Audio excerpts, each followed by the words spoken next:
Pages 18 to 25 focus more about how important the space within the setting of Lord of the Rings was in New Zealand and how presence and effects plays a major role toward the economic space of the film, and how all of these factors contribute to the overall culture and impact in New Zealand. All of these factors contribute to New Zealand bringing the Middle-earth feel to real life. Influences like Great Britain have reflected the film's production and reception in New Zealand.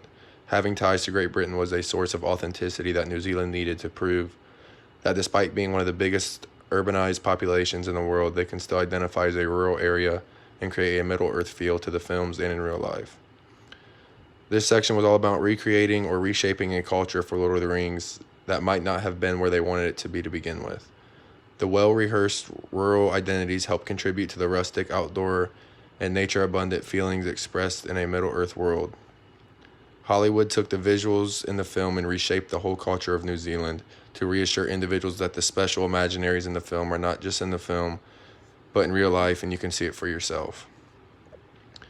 The spatial imaginaries of New Zealand are described in this section as a space of adventure and conquest, as well as ecological imaginaries of clean and green.